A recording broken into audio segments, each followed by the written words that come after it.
अनादिकाल से मनुष्य जब से इस संसार में आया है सत्य की खोज में लगा हुआ है। सत्य की खोज में नाना मत पंथ चले, सत्य ही सबका सार है। सत्य पर ही सूरज धरती चांद टिके, सत्य ही सबका आधार है। जिस परम सत्य की खोज में आज सारा संसार लगा है, सद्गुरु कबीर साहब उसी अजर अमर अविनाशी परम सत्य के दृष्टा हैं, आंखों देखी सांच के प्रवक्ता हैं। इस संसार में अनेकों संत महापुरुष हुए, परंतु सद्गुरु कबीर साहब के समान सत्य को दो टूक बिना किसी लाग लपेट के डंके की चोट पर बीच बाजार में खड़े होकर कहने वाला दूसरा कोई नहीं।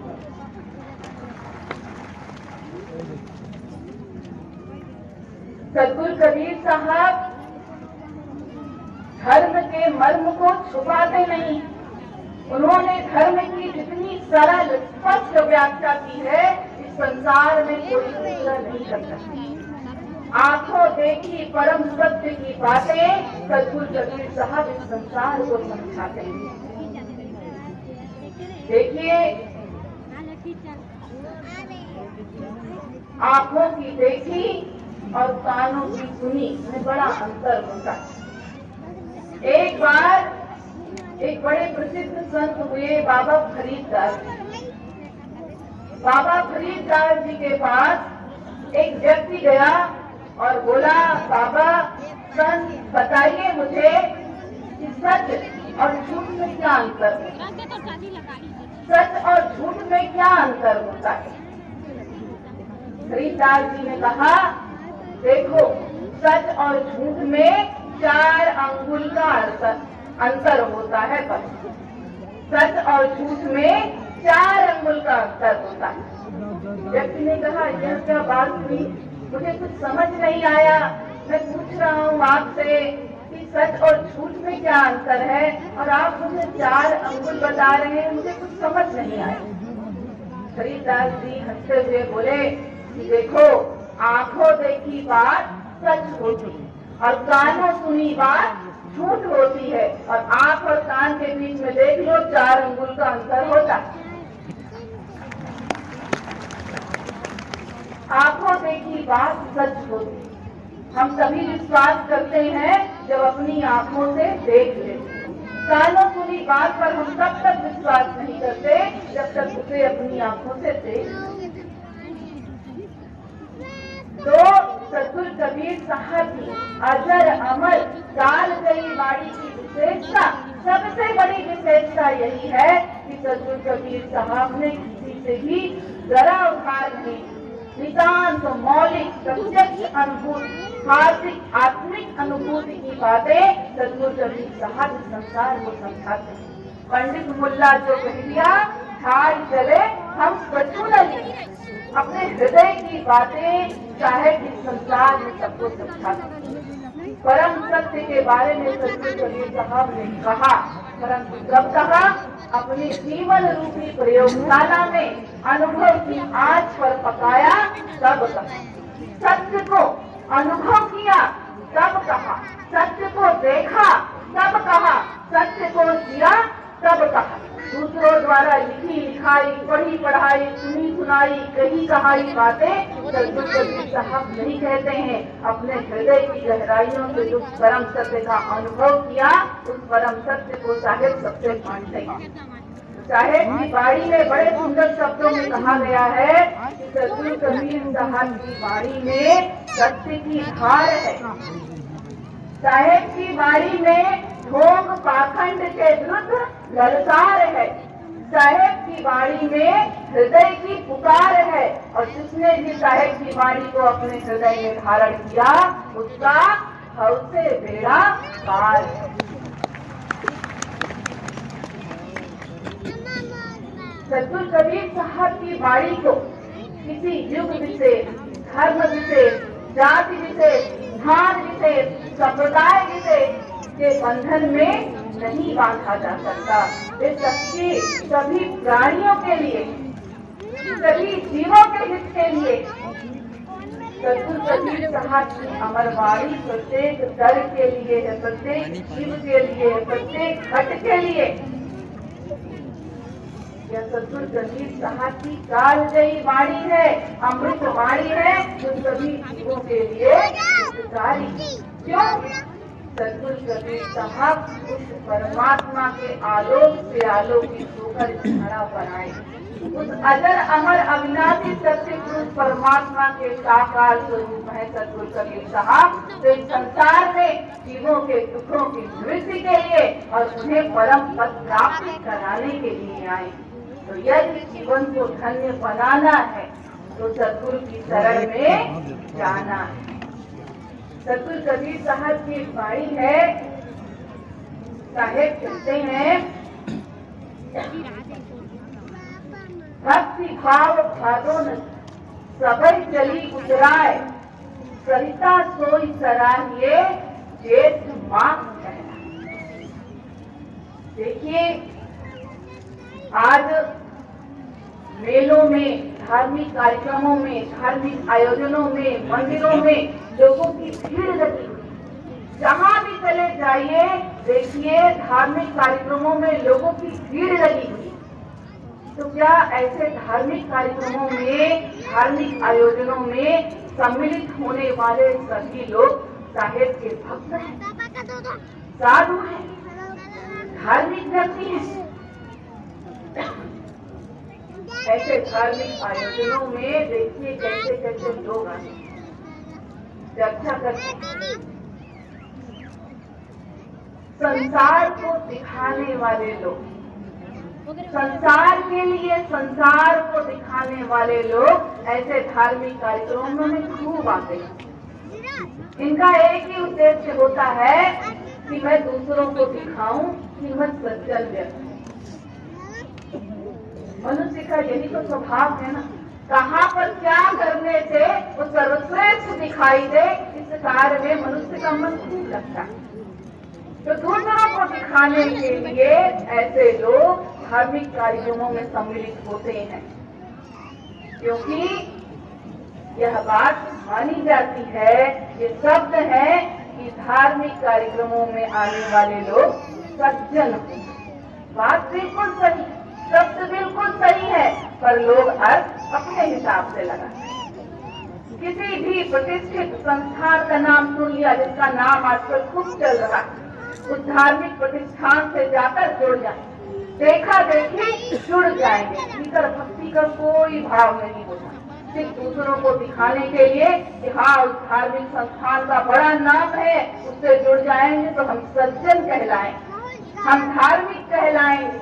सिर्फ इसलिए दूसरों को दिखाने के लिए ऐसे लोग ऐसे धार्मिक कार्यक्रमों में सम्मिलित होते हैं, अपने ऊपर सज्जनता का ठप्पा लगवाने के ऐसे लोग धार्मिक कार्यक्रमों में खूब आते हैं, क्योंकि लोग यहाँ मानते हैं कि हाँ भाई वो उस प्रतिष्ठान से जुड़े हैं, वो धार्मिक कार्यक्रम में, आयोजन में जाते हैं तो बड़े सज्जन व्यक्ति, उन पर विश्वास किया जा सकता है। तो अपने स्टेटस सिंबल को बनाने के लिए, दूसरों को दिखाने के लिए कुछ लोग धार्मिक कार्यक्रमों में सम्मिलित होते हैं।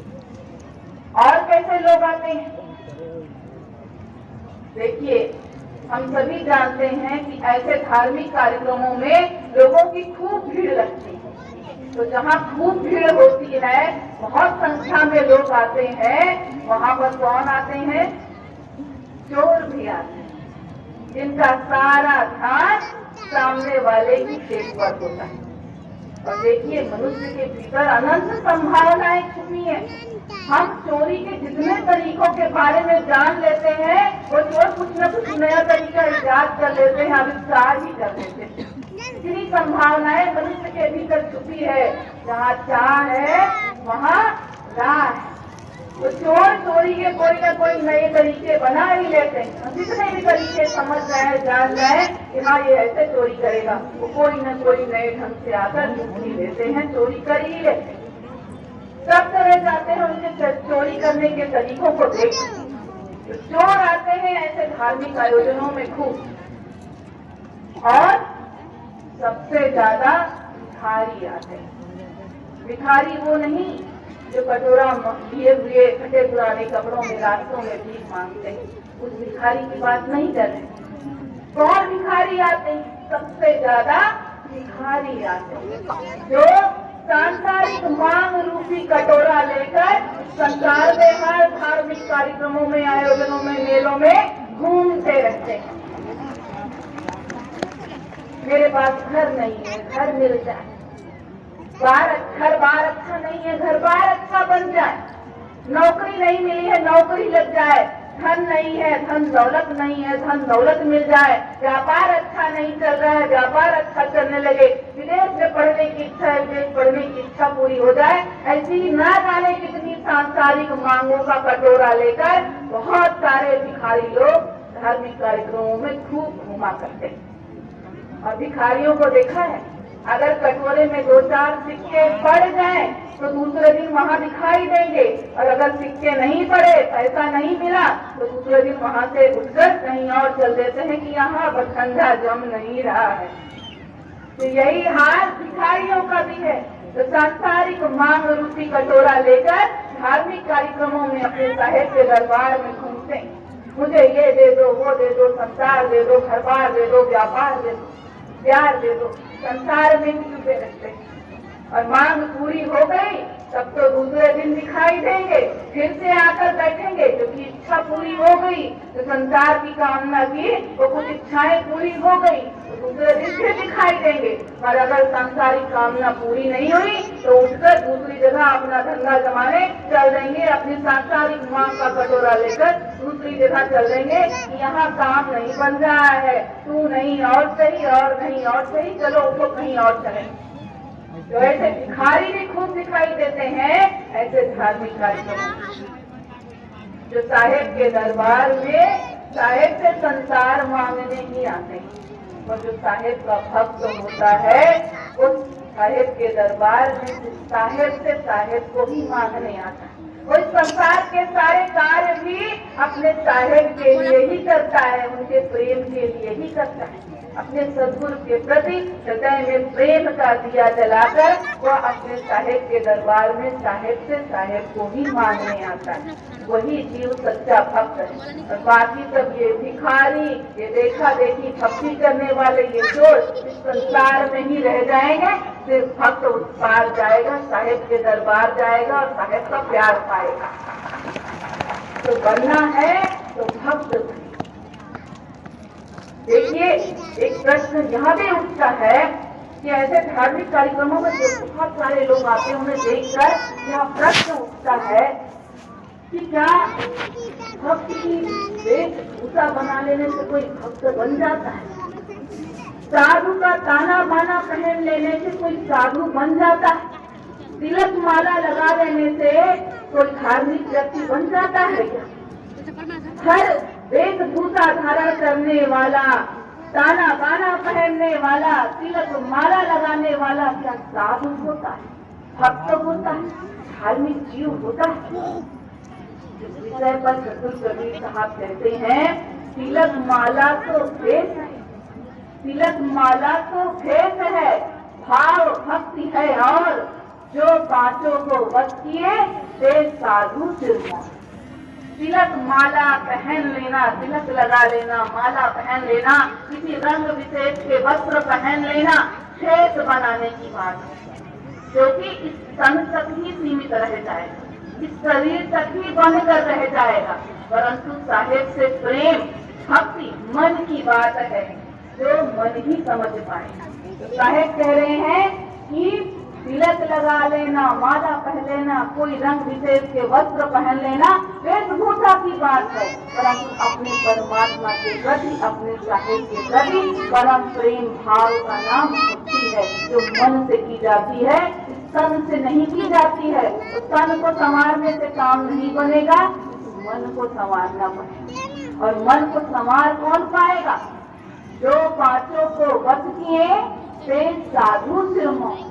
साधु तो वही है, भक्त तो वही है, धार्मिक तो वही है, जिसने पांचों इंद्रियों को अपने वश में करके रखा है। जो इन पांचों इंद्रियों के वशीभूत है वह भक्त नहीं, वह साधु नहीं, वह धार्मिक नहीं। साहेब ऐसे साधु की सराहना कर रहे हैं, साधु तो ही सराहिए पांचों राखे चूर, जिनके पांचों वश नहीं उनसे साहब। जो इन पांच इंद्रियों की वशीभूत है उन्हें साहेब कभी नहीं मिलने वाले। देखिए ये इंद्रियां क्या, आंख, नाक, कान, जिह्वा और त्वचा, ये इंद्रियां और इंद्रियों के विषय क्या है?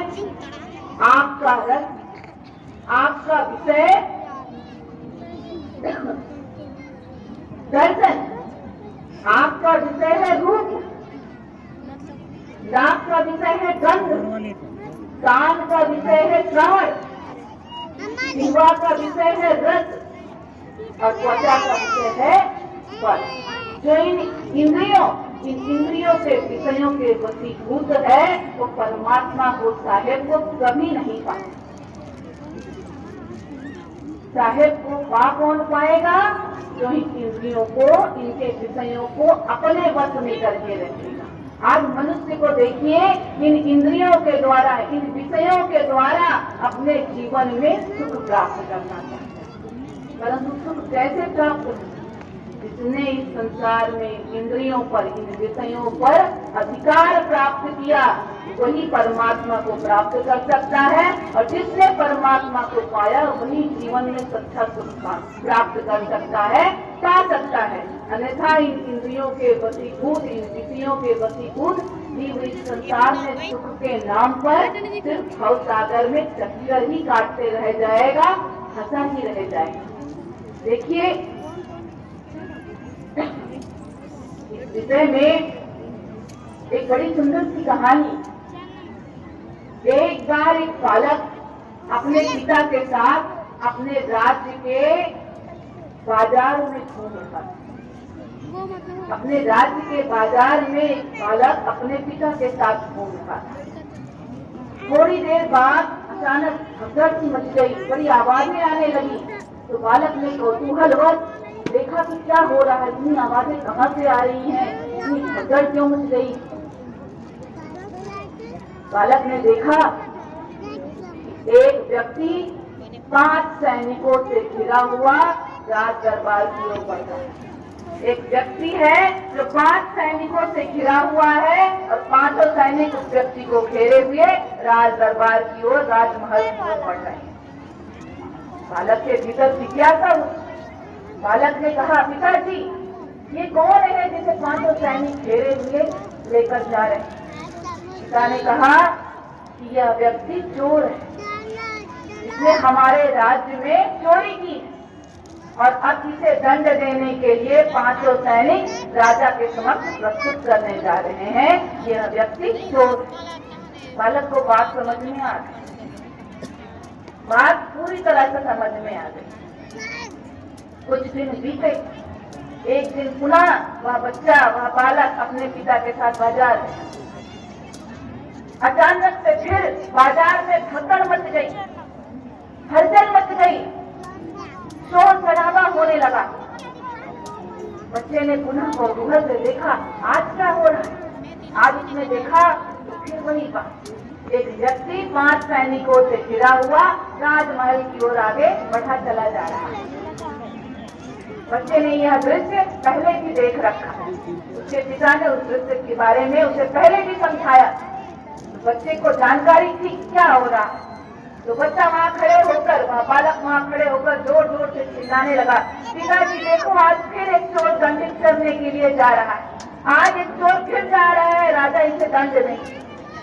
आज एक चोर दंड पाने के लिए फिर से जा रहा है। पिताजी देखिए, पिताजी देखिए। अपने पिता का हाथ बालक खींचने लगा। पिता ने जैसे ही उस ओर देखा, अपने बच्चे का, अपने बालक का मुंह जोर से हाथ से बंद कर दिया। अरे चुप चुप चुप, क्या बोल रहा है? वो चोर थोड़ी है, वो तो हमारे राज्य के राजा हैं। तू क्या हमारे प्राण ले लेगा, हमें दंड दिलवाएगा क्या? बिल्कुल चुप हो जा, कुछ मत बोल। बच्चा चुप हो गया और उसका मन चुप नहीं हुआ और सोचने लगा कि आखिर आज के दृश्य में और उस दिन के दृश्य में क्या अंतर है। बच्चा चुप हो गया अपने पिता की डांट सुनकर, पर उसका मन चुप नहीं हुआ। और जैसे ही वह बालक अपने घर पहुंचा, घर पहुंचकर तुरंत अपना प्रश्न उछाल दिया अपने पिता की तरफ। पिताजी, ऐसा ही एक दृश्य तो हमने कुछ दिन पहले देखा था, जिसमें एक व्यक्ति को 5 सैनिक घेर कर ले जा रहे थे। तब तो आपने कहा था कि वो चोर है, और आज आप कह रहे हैं कि वह व्यक्ति राजा है, जबकि आज भी वह 5 सैनिकों से घिरा हुआ राजमहल की ओर जा रहा है। दोनों दृश्यों में अंतर क्या है? वो चोर, ये राजा कैसे हुए? पिताजी मुझे समझाइए। पिता ने कहा, देखो, अंतर यह है कि उस दिन तुमने जिसे देखा था वो 5 सैनिकों के अधीन था, उनके वश में था, इसलिए वो चोर था। और जो आज चल रहा था उसके वो 5 सैनिक अधीन थे, 5 सैनिक उस व्यक्ति के वश में थे, इसलिए वो राजा है। बालक को बात समझ में आ गई। अब हम सब भी समझे। वो 5 सैनिक, ये 5 इंद्रियां हैं, आंख, नाक, कान, जिह्वा और ये त्वचा। ये 5 इंद्रियां 5 सैनिक है। अब यदि हम इन 5 इंद्रियों के वशीभूत होंगे तो हम क्या होंगे? और अगर 5 इंद्रियां हमारे वशीभूत होंगी तो हम क्या होंगे? यह हम खुद ही समझना है। बनना है तो इंद्रियों के दास क्यों बने? अपने साहेब के दास बने। इन इंद्रियों के तो राजा बनना है। जब इन इंद्रियों के राजा बनेंगे, इन्हें अपने वश में कर लेंगे, वे परमात्मा, वे साहेब हमें स्वयं प्राप्त हो जाएंगे। इससे इस जीवन में अनंत सुख की प्राप्ति है। तो इन इंद्रियों को वश में करना है। एक सच्चे साधु का, सच्चे भक्त का, एक धार्मिक व्यक्ति का लक्षण। साहेब साधु मता किसे कहते हैं? माया तजे हरि को भजे, नक्सिक तजे विकार, सब जीवन से निर्वैरता साधु मता है।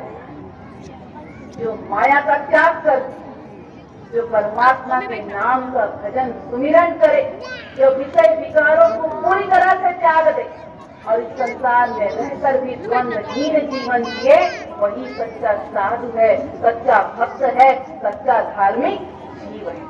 तो हमें समझना है, भेद के माध्यम से यदि हम भक्ति को समझना चाहेंगे तो नहीं समझ पाएंगे। भेद का नाम भक्त नहीं होता, भेद का नाम साधु नहीं होता, भेद बना लेने का नाम धार्मिक व्यक्ति नहीं होता। सद्गुणों को अपने जीवन में धारण करने वाला, भेद को समझने वाला ही सच्चा भक्त है, सच्चा साधु है, सच्चा जीव है, धार्मिक जीव। इस बारे में सद्गुरु कबीर साहब का एक बड़ा सुंदर सा पद है। साहेब कहते हैं, भेद से भेद है न्यारा, जानेगा कोई जानन हार, सोई गजराज राजकुल मंडल, जाके मस्तक मोती, और सकल है भार लगनवा, महिषासुर के गोती। सोई भुजंग जाके मस्तक मड़ी है, अमर उजाला खेले, और सकल सावन के भुनगा, जगत बगातल फैले। सोई सुमेरु उदात उजागर, जामे धातु निवासा, और सकल पाषाण बराबर, ताकि अगनि प्रकाश। कहे कबीर सोई जन गुरुआ, राम भजन व्रतधारी, और सकल है पेट भरन को, बहु भी दिवाना धारी। भेद से भेद है न्यारा, जानेगा कोई जानन हारा। सद्गुरु कबीर साहब क्या कह रहे हैं? भेद से भेद न्यारा है। भेद बना लेने से कोई साधु, कोई संत, कोई भक्त, कोई धार्मिक व्यक्ति नहीं बनता है।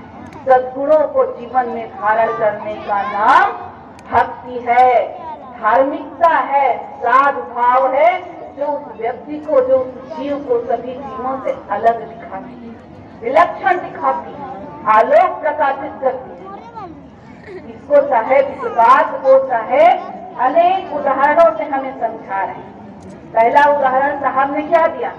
सोई गजराज राजकुल मंडल, जाके मस्तक मोती, और सकल है भार लगनवा, महिषासुर के गोती।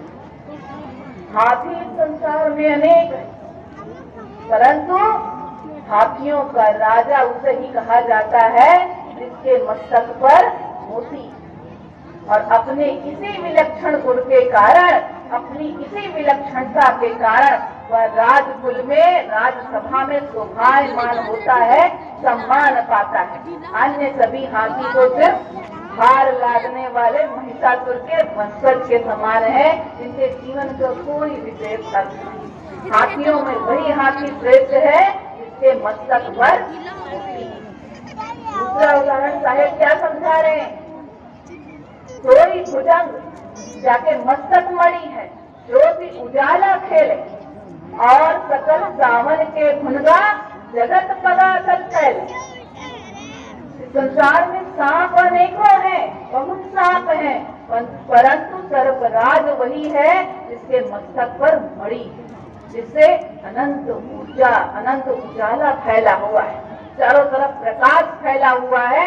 सर्पराज तो वही है, वही विलक्षण है, क्योंकि उसके माथे पर मणि है। अन्य सभी सांप तो सावन के भुनगा के बराबर है। अभी यहाँ भी देखिए बहुत भुनगे, तो अपने छत्तीसगढ़ में क्या कहते हैं? भुनगुट्टी। बहुत आंखों के सामने हटा रहे हैं, कोई महत्व नहीं, हटो। बाकी सारे सर्प इसी प्रकार सावन के भुनगा के समान, इस भुनगुट्टी के समान है, जो लोगों के पैरों के तले मसले जाते हैं, कुचले जाते हैं, कोई ध्यान नहीं देता। उनके जीवन को कोई विशेष अर्थ नहीं, लोगों के पैरों तले रौंदे जा रहे हैं, कुचले जा रहे हैं। तीसरा उदाहरण साहब ने क्या दिया? सोई सुमेरु उदात उजागर, जामे धातु निवासा, और सकल पाषाण बराबर ताकि अगन प्रकाश। पर्वत इस संसार में अनेक है, परंतु वही पर्वत श्रेष्ठ है जिसके भीतर रत्नों का उजाला है, जिसके भीतर अनेक रत्न छुपे हुए हैं। अन्य सभी पर्वत तो इस संसार में उस साधारण पत्थर के बराबर है जिसे घिसने पर आग निकलती, बस इससे ज्यादा उसका कोई मूल्य, कोई महत्व नहीं। पर्वत वही श्रेष्ठ है जिसके भीतर रत्न निवास करते हैं, जो रत्नों से प्रकाशित है। तो साहेब इतने उदाहरण देकर समझा रहे हैं। साहेब क्या कह रहे हैं? सोई जन गुरुआ राम भजन व्रतधारी। इस संसार में भक्त का, धार्मिक व्यक्ति का, साधु का ताना बना बना लेने वाले, वेशभूषा पहन लेने वाले, दिखावा करने वाले जीव बहुत हैं, पर सच्चे साधु, सच्चा भक्त, सच्चा धार्मिक जीव कौन है? जो राम भजन व्रतधारी, जो परमात्मा के भजन में, सुमिरन में अनवरत लगा हुआ है, सतत लगा हुआ है। देखिए भक्ति और क्या होती है? भक्ति और क्या है? साहेब भक्ति के बारे में क्या कह रहे हैं? भक्ति भजन हरि नाम है, दूजा दुख अपार, मनसा वाचा कर्मणा कबीर सुमिरन का। परमात्मा के नाम का भजन करना, सुमिरन करना ही भक्ति है। जो जीव परमात्मा का सुमिरन, उनके नाम का सुमिरन, भजन मन से, वचन से, कर्म से करता है, बस वही साहेब का सच्चा भक्त है। तो हमें यह बात समझनी है, राम भजन, साहेब के नाम का भजन करना है, सुमिरन करना है, परंतु साहेब के नाम का भजन सुमिरन कौन कर पाता है? जो व्रतधारी। व्रतधारी का अर्थ जो अपने जीवन में दृढ़ प्रतिज्ञ है, दृढ़ संकल्प लिए हुए है, अपने जीवन के उद्देश्य को भली भांति समझे हुए है, और विश्वास के साथ भक्ति पथ पर अडिग चल रहा है, वो सच्चा व्रतधारी। जिसने अपने जीवन के उद्देश्य को समझ लिया है, वही दृढ़ प्रतिज्ञ हो सकता है, वही साहेब के नाम का सुमिरन भजन मनसा वाचा कर्मणा कर सकता है। अपने जीवन के उद्देश्य को समझने वाला। आज संसार में मनुष्य खाओ पियो मौज करो, ईट ड्रिंक बी मैरी। हम कौन हैं? कहाँ से आए हैं? इस संसार में हमारा क्या लक्ष्य है? हमें जीवन में क्या प्राप्त करना है? हमारे जीवन का क्या उद्देश्य है? कुछ ज्ञान नहीं। इस संसार के बारे में सारी चीजें ज्ञात करके रखते हैं, परंतु स्वयं के बारे में कोई ज्ञान नहीं। कोई ज्ञान नहीं, तो अपने जीवन के उद्देश्य को हम समझेंगे कैसे? क्या हमारे जीवन का उद्देश्य, क्या एक मनुष्य के जीवन का उद्देश्य सिर्फ पेट के पालन पोषण के लिए, पेट भरने के लिए, क्या इस शरीर के रक्षण पोषण के लिए हमें मानव जीवन मिला? अरे अपना पेट तो कुत्ता, बिल्ली, चूहा, हाथी, घोड़ा, शेर इत्यादि जानवर भी भर लेते हैं। अपना पेट तो जानवर भी भर लेते हैं, फिर मनुष्य उनमें विशेष क्यों? मनुष्य के पास भी मन क्यों है, बुद्धि क्यों है, विवेक करने की शक्ति क्यों है? क्या इस शरीर को पालने मात्र के लिए, इस शरीर के रक्षण पोषण के लिए? नहीं, अपने जीवन के अर्थ को समझना है। न 84 लाख योनियों में भटकने के बाद, इतना सुख झेलने के पश्चात ये अनमोल मानव जीवन मिला है। जब हमारे पास मन है, बुद्धि है, विवेक है, तो उसको उपयोग करना चाहिए और साहेब की भक्ति करना चाहिए, भजन करना चाहिए, साहेब के नाम का सुमिरन करना चाहिए, तब आवागमन का चक्र छूटेगा। मानव जीवन के अर्थ को समझे हम। देवी देवता तक इस मानव जीवन को पाने के लिए तरसते हैं, क्योंकि यही एकमात्र मानव जीवन ही एकमात्र वह अवसर है जिसमें जीव मुक्ति पा सकता है, जिसमें जीव आवागमन के चक्र से मुक्त हो सकता है, जिसमें जीवात्मा परमात्मा से एक में हो सकती है, मोक्ष प्राप्त कर सकती है। तो अपने जीवन के इस उद्देश्य को हमें समझना है। मानव जीवन का उद्देश्य क्या है? क्या उद्देश्य? क्या जीवात्मा उस परमात्मा से मिलकर एक में हो, यही तो मानव जीवन का उद्देश्य है। और इस उद्देश्य की पूर्ति के लिए, इस लक्ष्य को प्राप्त करने के लिए मनुष्य क्या क्या करता है?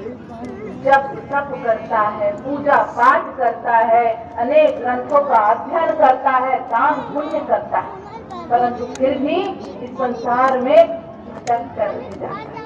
क्या कारण? देखिए, परमात्मा का प्राप्त करने का लक्ष्य लेकर जीव चलता है और इन तमाम प्रक्रियाओं को साधन के रूप में अपनाता है, परंतु कुछ समय पश्चात ही इन सभी प्रक्रियाओं से मनुष्य मय को जोड़ लेता है। इन समस्त साधनों से मनुष्य मय को जोड़ देता है और इसमें ही सुख का अनुभव करने लगता है और अपने लक्ष्य को भूल बैठता है। इसीलिए इस संसार में मनुष्य फंसा रह जाता है। तो इस बात को इस प्रकार से समझे कि यदि हमें अपने घर में छत पर चढ़ना, छत पर पहुंचना है, तो हम छत पर कैसे पहुंचेंगे? सीढ़ियों के द्वारा। सीढ़ियां चढ़ेंगे और छत पर पहुंच जाएंगे।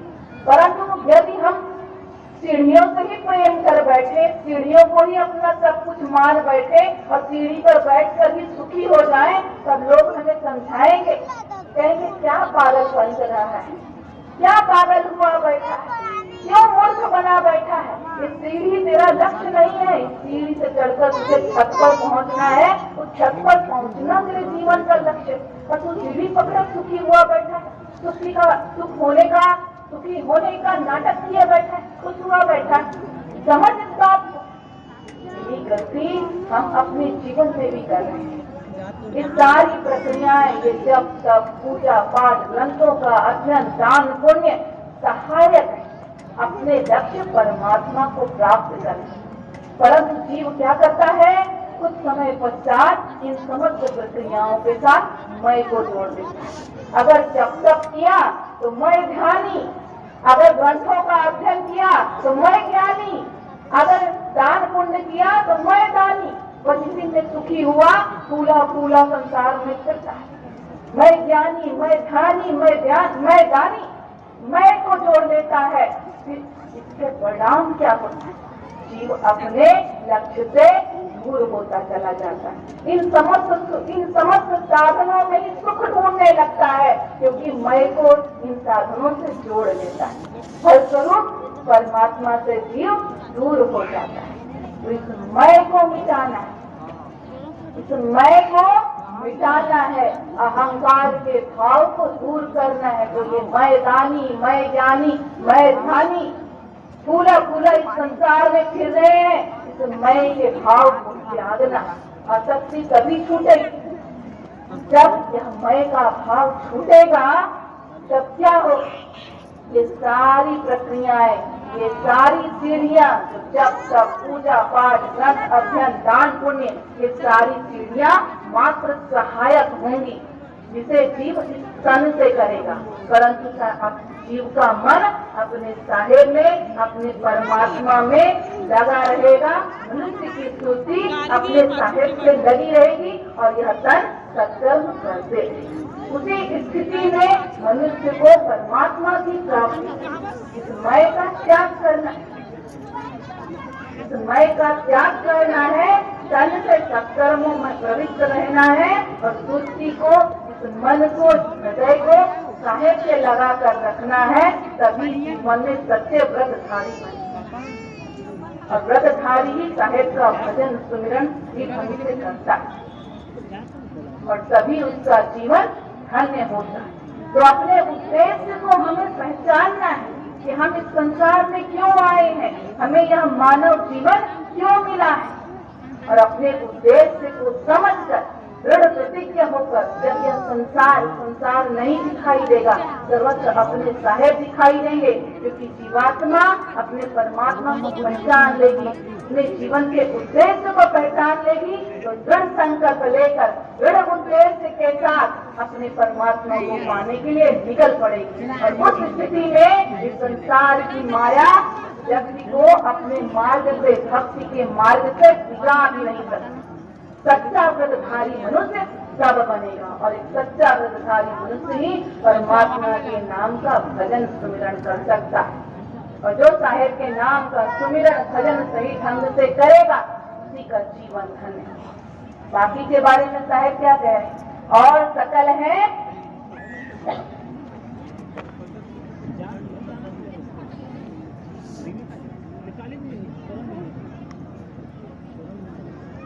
और सकल है पेट भरन को बहुविध माना भाई।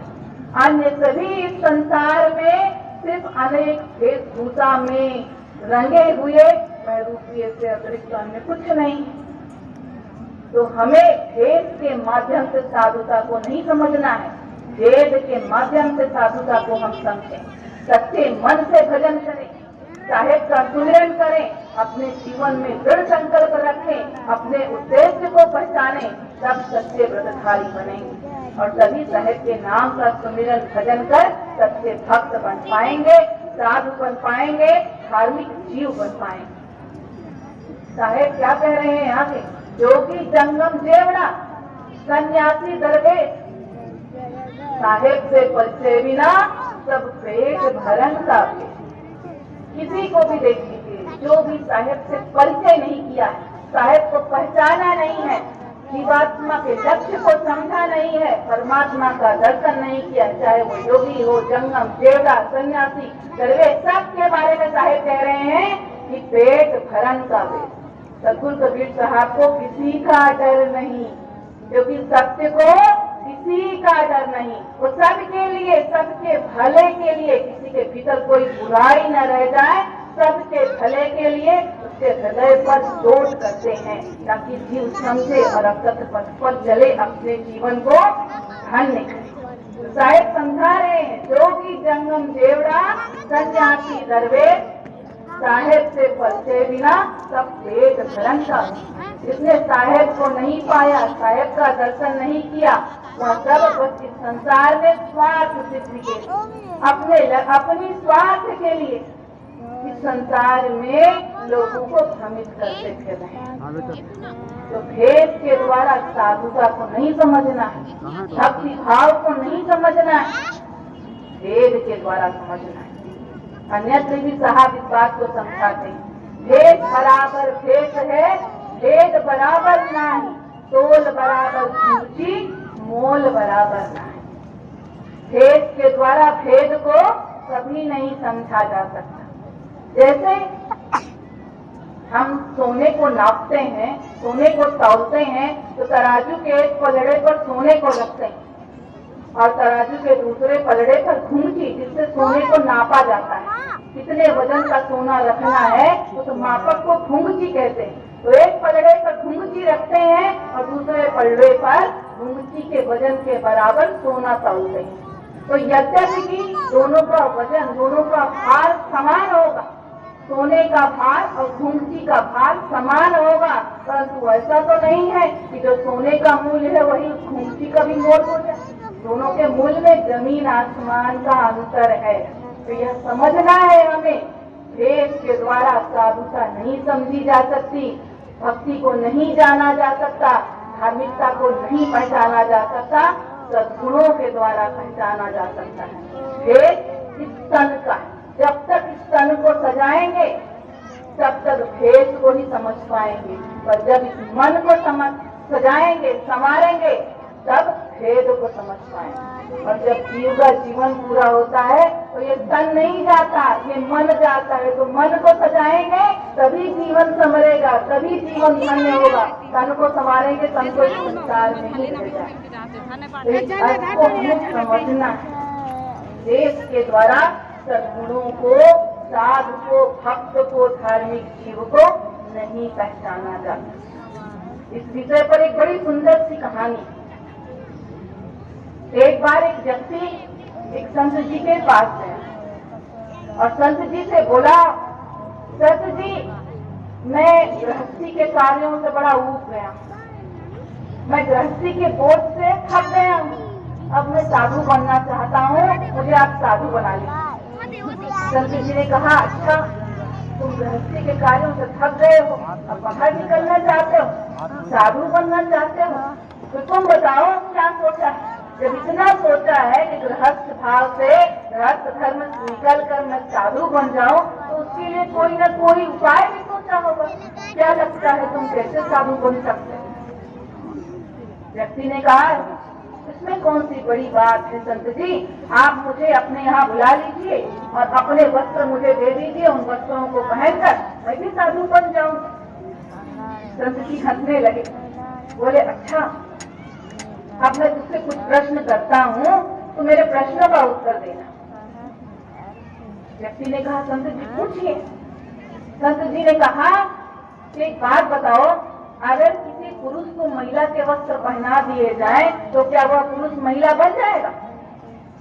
व्यक्ति ने कहा, नहीं संत जी, पुरुष स्त्री का वस्त्र पहनने से पुरुष पुरुष ही रहेगा, स्त्री थोड़ी बन जाएगा, उसके अंदर वही गुण, वही लक्षण हो।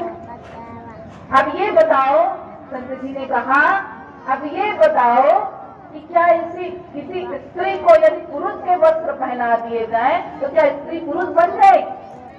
व्यक्ति ने कहा, नहीं संत जी, ये कैसी बात हुई, स्त्री को अगर पुरुष के वस्त्र भी पहना लिए जाए तो भी वह भीतर से स्त्री ही होगी, उसके अंदर वही गुण, वही लक्षण, वही धर्म होंगे। तो संत जी ने कहा, फिर तुम ये बताओ कि जब कोई पुरुष स्त्री के वस्त्र पहनने से स्त्री नहीं बन सकता, कोई स्त्री पुरुष के वस्त्र पहनने से पुरुष नहीं बन सकती, तो तुम्हें कैसे लगता है कि तुम मेरे वस्त्र पहनकर साधु बन जाओगे? भेष बना लेने से कोई साधु नहीं बनता है। जब तक हम भेष के द्वारा, भेष के माध्यम से इस संसार में भक्ति को, साधुता को समझने का प्रयत्न करेंगे, भटक ही जाएंगे। परंतु जिस दिन सद्गुणों के माध्यम से भक्ति को, साधुता को समझने का प्रयत्न करेंगे, उस दिन भक्ति का वास्तविक अर्थ समझेंगे, साधुता का सच्चा भाव समझेंगे, सच्चे धार्मिक जीव बने। तो भेद में नहीं फंसना है, भेद को समझना है, सद्गुणों को धारण करना है। तो जो जीव सद्गुणों को अपने भीतर धारण करता है, वही साहेब का सच्चा भक्त होता है। और ऐसे भक्त के बारे में साहेब क्या कहते हैं? साहेब सबका एक है, साहेब का कोई एक, लाखन मध्य क्या लखे, कोटिन मध्य देख। लाखों के बीच में देखा नहीं जा सकता, कोटिन मध्य देख। साहेब सबके एक है, परंतु साहेब का सच्चा भक्त, सच्चा प्रेमी कोई एक ही हो सकता है, और वो लाखों में नहीं, करोड़ों में कोई एक होता है। तो जिस दिन सद्गुणों को अपने जीवन में धारण करेंगे, उन करोड़ों में से एक बन जाएंगे। तो सच्चा भक्त बनना है, सच्चा साधु बनना है, सच्चा धार्मिक जीव बनना है। साहेब यही बात यहाँ पर समझा रहे। भक्ति भाव भादो नदी सबे चली उतराए, सरिता कोई सराहिए जो जेठ मास ठहराए। जब भादो का महीना आता है तो खूब झमाझम बरसात होती है, खूब वर्षा होती है, और उस वर्षा के कारण संसार में धरती पर जितने भी छोटे बड़े नदी नाले हैं सब जल से भरपूर हो जाते हैं, सब में लबालब पानी भर जाता है। परंतु साहेब क्या कह रहे हैं? सरिता सोई सराहिए जो जेठ मास ठहरा।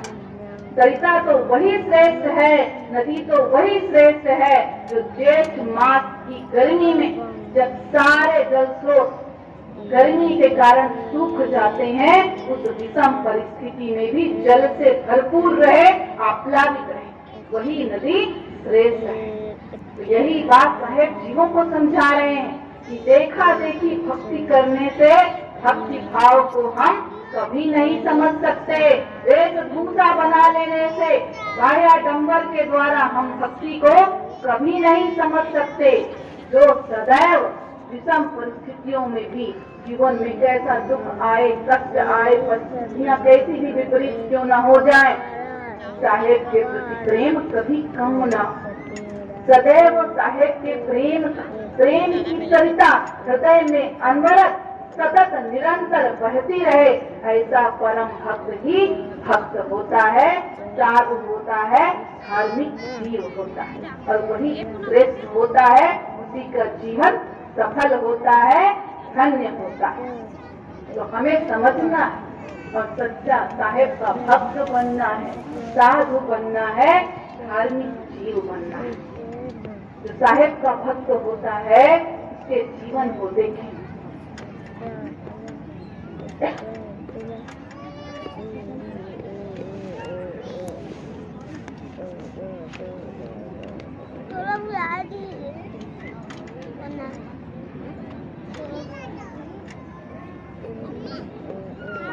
साहेब का जो सच्चा भक्त होता है, जीव होता है, साधु होता है, उसके जीवन को देखें। वह अपने सद्गुरु के पूर्ण समर्पित होता है, अपने सद्गुरु को पूर्ण समर्पित होता है, सच्चे मन से अपने सद्गुरु का नाम लेता है, भजन करता है, सुमिरन करता है, विनम्र होता है, विनीत होता है, दीन होता है, गरीब होता है। साहेब का भक्त दीन, विनम्र, विनीत, पूर्ण समर्पित, गरीब होता है। अब गरीब का अर्थ धन से गरीब न समझ लेना। हम इस संसार में अमीर किसे कहते हैं, गरीब किसे कहते हैं? जिसके पास धन दौलत होती है उसे हम अमीर कहते हैं, और जिसके पास धन दौलत नहीं होती उसे हम गरीब कहते हैं। परंतु दिल पर हाथ रखकर देखिए और पूछिए अपने दिल से कि किसी व्यक्ति के पास खूब धन दौलत, नौकर चाकर हो, बड़े बड़े घर बंगले महल हो, खूब गाड़ियां हो, परंतु यदि उसकी वाणी में मिठास न हो, यदि उसके व्यवहार में विनम्रता न हो, यदि वह अपने साहेब का भक्त न हो, तो ऐसे जीवन, ऐसे धन का क्या? यह तो वही बात हुई कि बाहर वैभव सोना और भीतर अंतर सोना। ऐसे धन का क्या लाभ? इस संसार के बारे में कहा गया है कि इस धरा पर सब कुछ यहीं धरा रह जाता है। जीव इस संसार से कुछ भी नहीं ले जाता, परंतु फिर भी अपना पूरा मन जीवन इस सांसारिक माया को प्राप्त करने, इकट्ठा करने, संचित करने में लगा देता है। पूरा जीवन इस माया के पीछे भागता दौड़ता व्यर्थ कर देता है, जबकि ज्ञात है, पता है कि हम इस संसार से कुछ नहीं ले जा सकते। विश्व विजेता सिकंदर का नाम तो सभी सुना, उसकी जीवन के बारे में सब जानते हैं। चलिए एक बार फिर सुनाती हूँ विश्व विजेता सिकंदर के बारे में। यूनान से भारत आया विश्व विजेता सिकंदर। सभी देशों पर, पूरे विश्व पर विजय प्राप्त करने के लिए निकला सिकंदर यूनान से होते हुए भारत आया। विश्व विजय करने के पश्चात जब वह अपने देश वापस जाने लगा तो रास्ते में एक जंगल पड़ा। जंगल के भीतर एक संत जी अपनी कुटिया के बाहर लेटे थे और परमात्मा का नाम ले रहे थे। बड़े सुकून, शांति, आनंद का भाव उनके चेहरे पर था। सुख का भाव, आनंद का भाव उनके चेहरे पर था। सिकंदर जब संत जी के पास से गुजरा तो सिकंदर की और संत जी की आंखें एक दूसरे से मिली। संत जी ने सिकंदर को देखा परंतु कोई भाव नहीं किया। उसी मुद्रा में लेटे लेटे परमात्मा का नाम लेते। सिकंदर को यह बड़ा अपमान लगा अपना, उसे बड़ा अपमानित महसूस हुआ, अनुभव हुआ। थोड़ी देर खड़ा हो गया, शायद अब देखें कुछ बोलें, अब देखें कुछ बोलें। थोड़ा देर वहीं खड़ा हो। संत जी ने कोई प्रतिक्रिया, कोई भाव नहीं किया। यह देखकर उसे और अपमान अनुभव हुआ और वह बोल पड़ा, क्या आप मुझे नहीं पहचानते? मैं कौन हूँ? संत जी ने कहा, पहचानता हूँ, तो सिकंदर है। सिकंदर ने कहा, तो यदि आप यह जानते हैं कि मैं सिकंदर हूँ तो आप ये भी जानते होंगे कि मैंने विश्व विजय किया है। तो आप क्या मुझे मेरा अभिवादन नहीं कर सकते हैं? मुझे प्रणाम नहीं कर सकते हैं? मुझे सम्मान नहीं दे सकते हैं? मैंने इस पूरे विश्व पर विजय प्राप्त किया। संत जी ने उसके प्रश्नों का उत्तर न देते हुए उससे पूछा, एक बात बताओ सिकंदर, तुमने इतनी खून खराबा, इतनी हिंसा, इतनी मारकाट क्यों की इस संसार में? सिकंदर ने कहा, ताकि मैं इस पूरी दुनिया को जीत, इस पूरी विश्व पर विजय प्राप्त करने के लिए मैंने इतनी लड़ाइयां, इतने युद्ध लड़े, इतनी हिंसा, इतनी मारकाट की। संत जी ने कहा, इस दुनिया पर विजय प्राप्त करने से क्या होगा? उससे क्या होगा? सिकंदर ने कहा, जब मैं पूरी दुनिया को जीत लिया तो इस सारी दुनिया की धन दौलत, नौकर चाकर सब मेरे हो गए। संत जी ने फिर कहा, तो उससे क्या होगा? उससे क्या होगा? सिकंदर ने कहा, जब सारी दुनिया की धन दौलत मुझे मिल गई, सारे नौकर चाकर, ऐश्वर्य, आराम मुझे मिल गया, तो अब मैं सुकून से, शांति से, आनंद से अपना जीवन जीऊंगा। संत जी ने कहा, अच्छा, तो इतना खून खराबा, इतनी हिंसा, इतनी मारकाट तुमने अपने जीवन में सुकून, शांति प्राप्त करने के लिए किया, परंतु वह शांति, वह सुकून तो मैं यही लेटे लेटे अपने परमात्मा का नाम भजन करते हुए सहजता से प्राप्त कर रहा हूँ। फिर इतनी हिंसा, इतनी मारकाट करने की क्या आवश्यकता? यह बोले और दूसरी करवट लेकर भजन में पुनः लग गए। सिकंदर खड़ा, अवाक, काटो तो खून नहीं है, क्या कह दिया संतों की तो यही वाणी होती। ऐसी वाणी किसी मिला जाएगा मनुष्य, परंतु संतों को छोड़कर कहाँ जाएगा मनुष्य? तो सब खड़ा रह गया। ये क्या बात कह दी संत जी ने? पश्चाताप होने लगा उसे अपने कर्म पर, कृत्य पर, कि मैंने इस संसार में इतनी हिंसा, इतनी मारकाट, इतनी खून खराब सिर्फ शांति पाने के लिए किया, जबकि शांति तो मैं परमात्मा का नाम लेकर भी प्राप्त कर सकता था। यह मैंने अपने जीवन में क्या किया?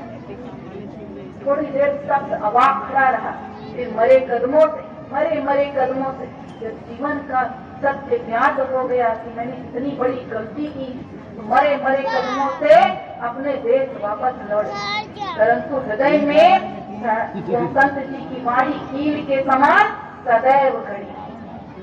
पूरा जीवन बीत गया सिकंदर का, परंतु जब अंतिम घड़ी आई, सिकंदर का अंत समय आया, तो कहते हैं ना, जब अंत समय आता है तो हृदय में गड़ी सारी कीलें निकलती हैं। सिकंदर की भी कीलें जो इतने वर्षों से उसके हृदय में गड़ी थी निकली। उसने अपने सभी अधिकारियों को, पदाधिकारियों को अपने पास बुलाया और कहा, जब मैं इस संसार से जाऊं तो मेरे दोनों हाथ बाहर खुले, मेरे दोनों हाथ खाली बाहर निकाल देना, ताकि पूरी दुनिया देखे जब सिकंदर इस दुनिया से बाहर, इस दुनिया से गया तो उसके दोनों हाथ खाली थे। जिसने पूरी दुनिया पर विजय प्राप्त की, जब वह सिकंदर इस संसार से गया तो उसके हाथ खाली थे। तो इस संसार से कोई कुछ नहीं ले जा सकता। तो माया के पीछे भागना व्यर्थ है। इतनी बड़ी सीख सिकंदर ने लोगों को कभी बहुत कहा गया है यह बात कि सिकंदर गया जब इस दुनिया से, सिकंदर गया जब इस दुनिया से सारे हाली बेहाली थे, पड़ी रह गई दौलत सारी, दोनों हाथ खाली। जिसने पूरे विश्व पर विजय प्राप्त की, पूरी दुनिया को जीता, जब वह सिकंदर इस संसार से गया तो खाली हाथ गया। तो इस संसार से कौन क्या ले जा सकता? एक सुई भी नहीं ले जा सकता जीव इस संसार से, परंतु फिर भी अपना अनमोल जीवन धन को इकट्ठा करने में, माया को इकट्ठा करने में व्यर्थ कर देता है। आप विचार करके देखें, ये हमारा कोई मित्र है, हम किसी व्यक्ति को जानते हैं, हमारा कोई मित्र है, अब वह मित्र हमें बिल्कुल भाव नहीं देता, हमारी किसी बात को महत्व नहीं देता, कब किस कदम पर धोखा दे दे कहा नहीं जा सकता, बात बात पर हमें धोखा देता है, छलता है। तो हम उसे क्या सलाह देंगे? भाई तेरा वह मित्र बड़ा धोखेबाज, उसके साथ न रहे, नहीं तो तेरा जीवन बेकार हो जाएगा, तुझे अपने जीवन में बड़ा पछताना पड़ेगा, तेरा जीवन बेकार हो जाएगा। उस दगाबाज धोखेबाज मित्र का साथ छोड़। दूसरे को सलाह देना बड़ा आसान होता है, परंतु उस सलाह को अपने जीवन में अमल करना बड़ा कठिन होता है। तो ये माया तो सबसे बड़ी धोखेबाज है, सबसे बड़ी धोखेबाज संसार में माया है, और हम सब उसके बारे में जानते हैं कि ये हमें धोखा देगी। आई है तो व्यक्ति सीना तान कर चल रहा है, और जब साथ छोड़ेगी तो किसी काम का नहीं रह जाएगा। यह हम सभी जानते हैं, यह माया हमें जीवन में धोखा जरूर देगी, परंतु फिर भी उसी के पीछे लगे हुए हैं, भाग रहे हैं और अपने जीवन को व्यर्थ कर रहे हैं। धन तो वही श्रेष्ठ है जो इस जीवन को धन्य बना दे। तो ऐसा धन कौन सा जो इस जीवन को धन्य करे? देखिए, अमेरिका में डॉलर चलता है, यूरोप में पाउंड चलता है, इराक में दिनार चलती है, और भारत में रुपया चलता है, परंतु परलोक में कौन सा धन चलता है? ये सारी कमाई, ये सारी करेंसी उस परलोक में कोई काम आने वाली नहीं। ये सारी कमाई इस संसार की, परंतु वह कौन सी कमाई होगी, वह कौन सी करेंसी होगी, वो कौन सा धन होगा तो उस परलोक में चलेगा।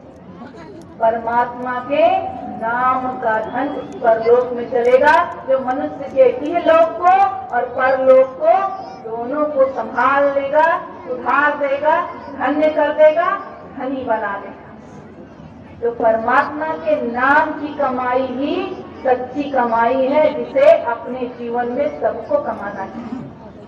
इस संसार में इतना दुख भोगते हुए, 84 लाख योनियों में भटकते हुए, न जाने क्या क्या बनते हुए, यह अनमोल घड़ी जीवन में आई है जब हम मनुष्य बने। तो अपने मनुष्य जीवन के उद्देश्य को समझे, सच्ची कमाई करें, साहेब के नाम की कमाई करें और अपने जीवन को अमीर बनाएं। साहेब कह रहे हैं, कबीर सब जग निर्धना, धनवंता नहीं कोई, धनवंता सोई जानिए, जाके राम नाम धन हो। परमात्मा के नाम का सबसे बड़ा धन, और इस धन को पाकर मीराबाई नाच रही है, नाचते हुए मगन होकर कह रही हैं, पायो जी मैंने राम रतन धन पाए। सत की नाव खेवटिया सदगुरु भव सागर तरी आयो।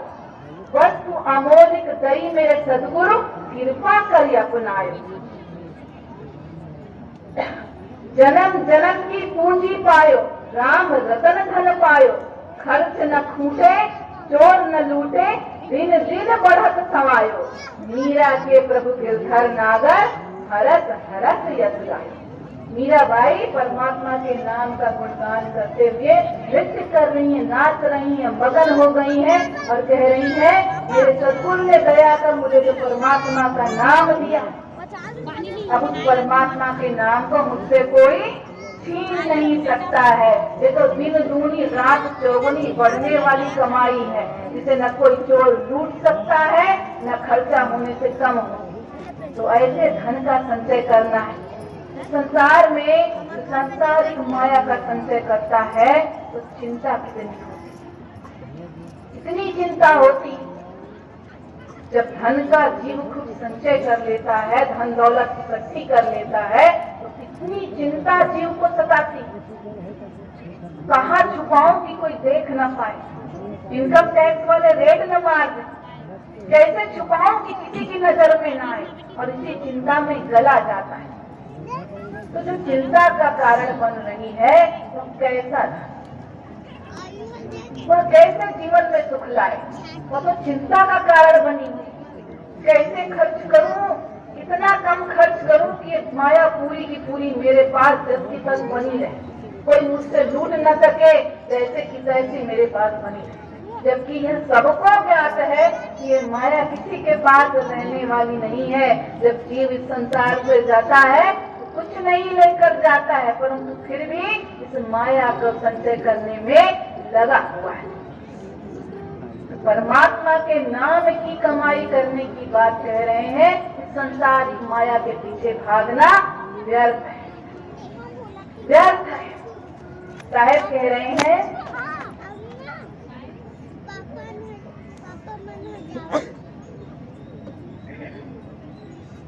कबीर शोधन संचिए जो आगे को हो, शीश चढ़ाए पोटली ले जात न दिखा को। इस संसार से पोटली बांधकर, धन की गठरी बांधकर ले जाते आज तक कोई नहीं दिखा। तो इस धन का संचय करने से क्या लाभ। साहेब के नाम की कमाई करें और सच्चे धन। देखिए धन के बारे में कहा गया है, सांसारिक माया धन के बारे में क्या कहा गया है। कहा गया है कि जो खा गया तो सो गया, जो गाड़ गया तो गड़ गया, जो जोड़ गया तो सिर फोड़ गया, परंतु जो दे गया तो ले गया। सांसारिक माया धन के बारे में कह रहे हैं कि जो खा गया तो सो गया। जिसने इस सांसारिक माया, इस धन का प्रयोग विलासिता के कार्यों में किया, वह फिर संसार में सदैव सोता ही रहता है। सोते सोते उसका जीवन पूरा हो जाता है। जाग नहीं पाता, परमात्मा को देख नहीं पाता, परमात्मा से मिल नहीं पाता, इस सांसारिक विषय विकारों की निद्रा में सोता ही रहता है। जो गाड़ गया तो गड़ गया। जब आवश्यकता से अधिक धन हो जाता है तो लोग धन को छुपाने के लिए क्या करते, जमीन में गाड़ देते। देखिए ना, कितने कितने वर्षों पहले, सालों पहले, लाखों वर्षों पहले जो धन लोगों ने गाड़ा होगा वही आज जहाँ तहाँ खुदाई करने पर निकलता है। बड़े बड़े कल से बड़े बड़े धन के ढेर मिलते हैं। जो कभी किसी जमाने में किसी ने गाड़ा होगा वो आज निकल रहा है। तो जो गाड़ गया तो गड़ गया, वो गड़ा ही रह जाता है। जो जोड़ गया तो फिर फोड़ गया। जिसके पूर्वज अपना पूरा जीवन सिर्फ धन इकट्ठा करने में लगा है कि मेरी सारी पुश्तें अच्छे से खाएंगी, बाद में पुश्तें क्या करती हैं, उस धन को ये मेरा है, ये मेरा है, मैं इस धन का वारिस हूँ, मैं इस जायदाद का मालिक हूँ, ये बोलकर आपस में बैर करते हैं, लड़ाई झगड़ा करते हैं, दूसरे का सिर फोड़ देते हैं। परंतु जो दे गया तो दे गया। जो इस धन को परोपकार के कार्यों में लगाता है वो उन परोपकारों से प्राप्त पुण्य को अपने जीवन में लेकर अपने जीवन को धन निकल जाता। तो इस धन को परोपकार के कार्यों में लगाना है। परोपकार का अवसर मिले, किसी की सहायता करने का अवसर मिले तो बिल्कुल न जाने दीजिए। या सोचिए कि वह परमात्मा ने हमें शुभ कर्म करने का अवसर दिया है, हमें एक अवसर दिया है कि हमारा जीवन धन्य हो सके, हम अपने जीवन में पुण्य संचित कर सकें। तो हमें सहायता, मदद, परोपकार अवश्य करना चाहिए। गांव में कहावत कही जाती है कि भाई बाहर निकलो, काम करो, 4 पैसे कमाओ, कुछ काम धंधा करो ताकि घर में 4 पैसे आए। ये 4 पैसे की क्या सिस्टम है? 4 पैसा क्या होता है? 3 पैसा 5 पैसे से बात नहीं बनेगी क्या? 4 ही क्यों जरूरी? 4 पैसे कमाना क्यों जरूरी? 3 कमा लिया तो क्या कम हो जाएगा, और 5 कमा लिया तो क्या ज्यादा हो जाएगा? 4 पैसे ही क्यों कमाने हैं जीवन में? इस विषय में एक बड़ी सुंदर सी कहानी। एक बार एक राजा शिकार पर निकले। शिकार करते करते वो रास्ते में भटक गए, अपने सैनिकों से दूर हो गए। भूखे प्यासे जंगल में राजा भटक गए। भटकते भटकते उन्होंने देखा कि एक व्यक्ति पेड़ के नीचे बैठा हुआ बड़े सुख की, आनंद की मुद्रा में है और परमात्मा के नाम का भजन कर रहा है, गा रहा है। राजा उस व्यक्ति के पास पहुंचे। राजा ने कहा, मैं भटक गया हूँ, आप कौन हैं? उस व्यक्ति ने कहा, राजा मैं महाराज, मैं एक लकड़हारा, आप मेरे साथ मेरे घर चलिए, मैं आपको भोजन कराऊं। आप मेरे साथ मेरे घर चलिए। और बड़े आदर सत्कार के साथ लकड़हारा राजा को अपने घर ले गया और उन्हें भोजन पानी दिया, भोजन कराया, आदर सत्कार किया, बिठाया। जब भोजन कर लिया राजा ने, तो पेट की भूख शांत हो गई, परंतु मन की भूख अभी भी बनी हुई थी। सोचने लगे कि ये जब से इस व्यक्ति को देख रहा हूँ, सब घर देख रहा हूँ, बहुत साधारण सा है, लकड़हारा है, इतना कमा लेता होगा, इतना सुखी कैसे है, इतना शांत कैसे है, इसके मुख पर आनंद का भाव कैसे है? तो राजा ने पूछा कि तुम लकड़हारे का काम करते हो, लकड़ी काटने का काम करते हो, दिन में कितना कमा लेते हो? लकड़हारे ने कहा, महाराज मैं दिन में 4 पैसे रोज कमा लेता हूँ। जंगल जाता हूँ, सूखी लकड़ियाँ काटता हूँ और 4 पैसे कमा लेता हूँ। रोज मैं 4 पैसे कमा लेता हूँ। राजा को बड़ा आश्चर्य हुआ, 4 पैसे? सिर्फ 4 पैसों में तुम्हारा गुजारा हो जाता? हाँ महाराज, बड़े अच्छे से जीवन कट रहा है, मैं बहुत संतुष्ट हूँ, मेरे जीवन में और कुछ नहीं चाहिए, मेरा जीवन बड़ा अच्छे से कट रहा है। तो राजा ने कहा, ये 4 पैसे कैसे उपयोग में लाते, क्या करते हो इन 4 पैसे? तो तुम्हारा जीवन बड़े अच्छे से कट रहा है, बीत रहा है। तो लकड़हारे ने कहा, महाराज मैं उन 4 पैसों में से पहला पैसा कुएं में डाल देता, दूसरा पैसा मैं कर्ज चुकाने में लगा देता, तीसरा पैसा मैं उधार दे देता और चौथा पैसा मैं नदी में डाल देता। महाराज ने कहा, ये कौन सी बात हुई? एक कुएं में डाल दिया, एक कर्ज दे दिया, एक उधार दे दिया और एक नदी में डाल दिया, ये क्या बात हुई? लकड़हारे ने कहा, महाराज जो पहला पैसा है मैं उसे कुएं में डाल देता हूँ। अब इस संसार का सबसे बड़ा कुआं क्या है? ये पेट। पेट से बड़ा कुआं इस संसार में कुछ नहीं। तो अपने पेट को भरने के लिए, अपने परिवार के भरण पोषण के लिए, पेट भरने के लिए मैं पहले पैसे का प्रयोग करता हूँ। दूसरा पैसा मैं कर्ज चुकाता हूँ। कर्ज क्या? जो मेरे माता पिता ने मेरा पालन पोषण किया, मुझे अच्छा संस्कार दिया, मुझे जीवन में सही दिशा दी, मेरे व्यक्तित्व का निर्माण किया, मेरा भरण पोषण किया। अब मैं कर्ज के रूप में उनकी सेवा शुश्रूषा करके इस पैसे को अपने माता पिता की सेवा में लगाता हूँ और कर्ज चुकाता हूँ। तीसरा पैसा मैं उधार देता हूँ। उधार क्या?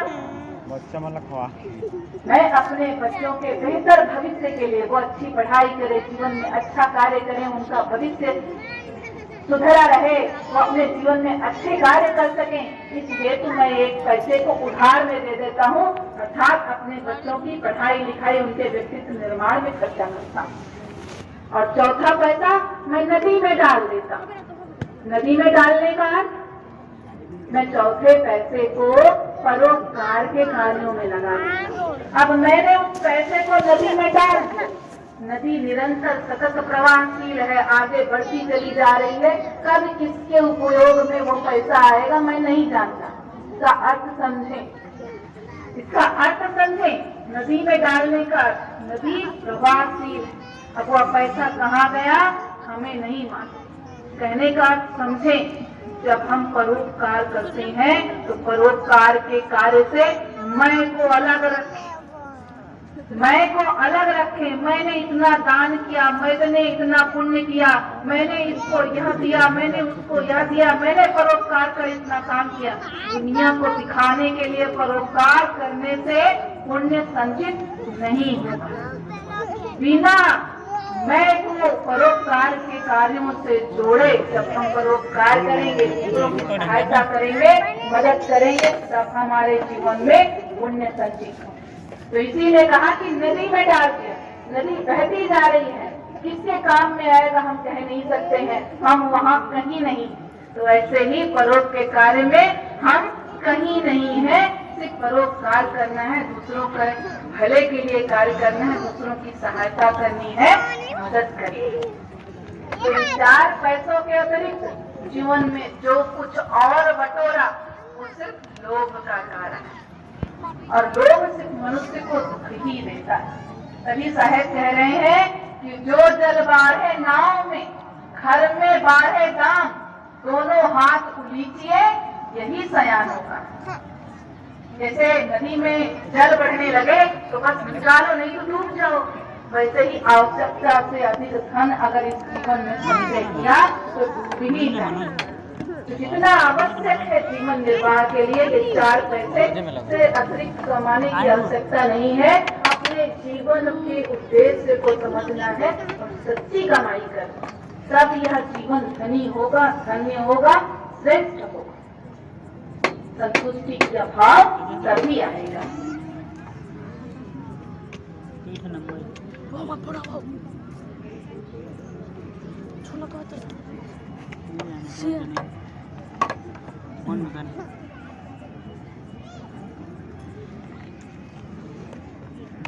तो सांसारिक माया के संचय में अपना जीवन व्यर्थ ना करें। देखिए, धन से क्या हमारे जीवन की सारी समस्याएं समाप्त हो जाती हैं? हमारे जीवन से सारी समस्याएं मिट जाती हैं। जब हमारे जीवन में धन नहीं था तो भूख लगती थी तो सोचते थे कि क्या खाएं। जब हमारे जीवन में धन नहीं था, भूख लगती थी तो सोचते थे क्या खाएं। आज हमारे जीवन में इतना धन हो गया है तो सोचते हैं कि क्या खाएं तो भूख लगे। इस धन को कमाने की चिंता में भूख प्यास सब हर गई है, मर गई है। तो अब उस धन को लगाते हैं कि क्या खाएं तो भूख लगे। जब हमारे पास धन नहीं था तो हम सोचते थे क्या पहने। अब आज हमारे पास इतना धन है, इतने वस्त्र हो गए हैं, तो समस्या फिर भी वही बनी है कि क्या पहने। इतने कपड़े हो गए कि कुछ समझ में ही नहीं आता कि क्या पहने क्या छोड़े। समस्या तो आज भी वही बनी हुई है। इस धन को इकट्ठा करने में हमने अपने स्वास्थ्य को, अपने जीवन को, सब कुछ लगा दिया। बस एक धुन लगा दी कि पैसा कमाना है, पैसा कमाना है, पैसा कमाना है, और इस पैसे को कमाने में अपना स्वास्थ्य गंवा दिया। अब जब धन आ गया तब उस धन को स्वास्थ्य वापस लेने के लिए खर्च कर रहे हैं। क्या मूर्खता! इतना धन आवश्यक क्यों है, जरूरी क्यों है जीवन में? जितना जरूरी है उतना ही संचय। जब धन नहीं था तो खा नहीं पाते थे, खाने के लिए भोजन नहीं था। आज धन हो गया है, शरीर में इतनी बीमारियां हो गई हैं, इतने विकार हो गए हैं कि कुछ खा नहीं पा। डायबिटीज हो गया है, शक्कर मत खाओ, ब्लड प्रेशर हो गया है, नमक मत खाओ, हार्ट की प्रॉब्लम हो गई है, तला भुना मत खाओ, तो खाएं क्या? समस्या तो अपनी वही बनी हुई है। तो जो धन समस्याओं का समाधान नहीं कर पा रहा है, उस धन के संचय से क्या लाभ है? धन से हम सुख सुविधा के साधन खरीद सकते हैं। जैसे अगर हमारे पास धन है तो आलीशान कमरा बंगला बना लिया, उसमें एयर कंडीशनर लगा दिया, बड़ा पलंग लगवा लिया, परफ्यूम लगवा दिया, रोशनी की तमाम व्यवस्थाएं कर दी, नींद कहाँ से लाएंगे? इतनी बीमारियां हो गई है, भूख प्यास सब लगना बंद हो गया, भूख प्यास कहाँ से लाएंगे? तो आवश्यकता से अधिक धन सिर्फ इस जीवन में चिंता का कारण बनता है। तो जितना प्राप्त है उसमें संतुष्ट रहे, परंतु जीव का लालच लोग बढ़ता ही जाता है। 50 रुपए है तो क्या करें 100 बन जाए। जिसके पास 10 है वो 100 कमाने के चक्कर में है, जिसके 100 है वो 1000 कमाने के चक्कर में है, जिसके पास 1000 है वो लाख कमाने के चक्कर में है, लाख वाला करोड़ कमाने के चक्कर में, अरब कमाने के चक्कर में। यह चक्कर बढ़ता ही चला जाता है। ये दिल मांगे मोर, और ये दिल मांगे मोर में इंसान कब नो मोर हो जाता है कुछ पता ही नहीं चलता। तो ये इच्छाएं, ये लालच कभी कमी नहीं होता। जितना मिला है उसमें मनुष्य संतुष्ट रहना सीखता ही नहीं। 50 कैसे करूं 100 बन जाए। अब 100 बनाने के चक्कर में कहीं ऐसा न हो कि 50 भी निकल जाए। गाँव में कहावत कहते हैं ना, आधी छोड़ पूरी को धावे तो पूरी मिले ना आधी पावे। तो ऐसा न हो जाए कि 100 कमाने के चक्कर में जो जेब में 50 है वो भी निकल जाए। जितना है उसमें संतुष्ट रहना सीखें। साहेब कहते हैं गोधन गजधन बाज धन और रतन धन खान, जब आवे संतोष धन सब धन बोल समान। तो जीवन में संतुष्टि का भाव लाना, जितना जीवन में आवश्यक है कि 4 पैसे उससे अतिरिक्त कमाना, अधिक कमाना सिर्फ लोभ का कारण है। और यह लोभ जीवन में सिर्फ दुख ही ला सकता है, सुख आनंद कभी नहीं ला सकता। सुख आनंद कब लाएगा? जब संतोष भाव मनुष्य के जीवन में आएगा। संतोषी जीव जब पूरे भाव से परमात्मा के नाम की कमाई करता है, तब जीवन में सच्चा सुख आनंद आता है, क्योंकि तभी जीवन समृद्ध होता है। तो समझना है हमें इस बात, लालच का कोई अंत नहीं। हमें सीखना चाहिए धरती से